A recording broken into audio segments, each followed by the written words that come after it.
In the heart of the small, fog-shrouded town of Blackthorn, nestled between the dense, ever-whispering pines, sat a crumbling Victorian manor. Inside this haunting house was a doll, a ragged porcelain figure with eyes that glittered unnaturally under the pitch-black night. This doll, known as Eleanora, was infamous in the town for reasons no one dared speak of openly. Lydia, an antique enthusiast, arrived in Blackthorn after her curiosity was piqued by tales of the cursed doll.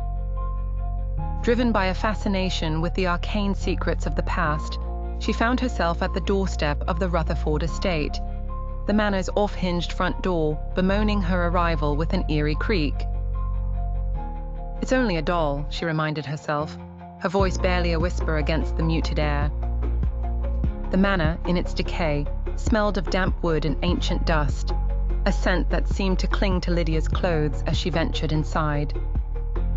Her footsteps echoed through the empty halls until she reached the parlor where Eleanora sat, primly placed on a faded ottoman.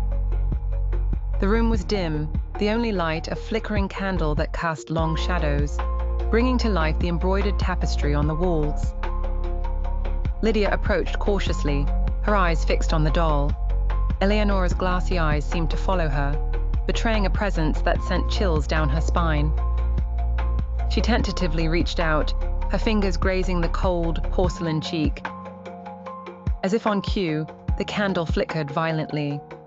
The shadows danced more feverishly, twisting unnaturally around the room. Lydia drew her hand back, startled, half expecting the doll to leap into action. Determined to unravel the mystery, Lydia decided to spend the night in the manor. She set up a small camp in the adjacent library, where the scent of old books blended with the perfume of night jasmines creeping through the broken windows.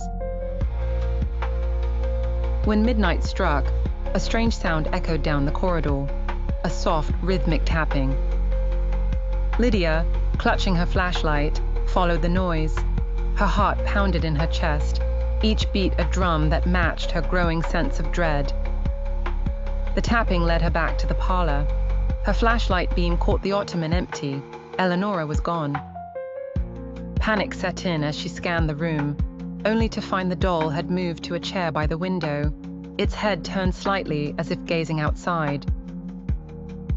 Startled, Lydia darted forward, hoping for some rational explanation. Yet, when she approached, the chair was vacant. A chill crept over her skin. The doll was now seated at the grand piano, its lace dress untouched by dust. Whispers seemed to seep from the walls, faintly at first, then growing in intensity. "Leave! Leave!" they urged. Trembling, Lydia tried to compose herself. Realizing the danger, she decided to leave the manor at first light. As she turned to gather her belongings, she stopped cold. A hissing, unnerving laugh filled the room. Eleanora sat on the bookshelf now, her head cocked to one side as if mocking Lydia. In an act of desperation, Lydia grabbed the doll, intending to rid herself of its curse once and for all. But as she held it, she felt a powerful surge. Visions of past owners flashed before her eyes, each one lured by the same curiosity, ultimately driven mad. She let out a cry, dropping the doll. It shattered into fine porcelain pieces, each fragment seeming to wail as they hit the ground. But the whispers did not cease. Lydia, frozen in terror, watched as the pieces began to stir on their own, slowly reforming under an unseen force. Understanding the doom impending, Lydia fled the manor, never looking back.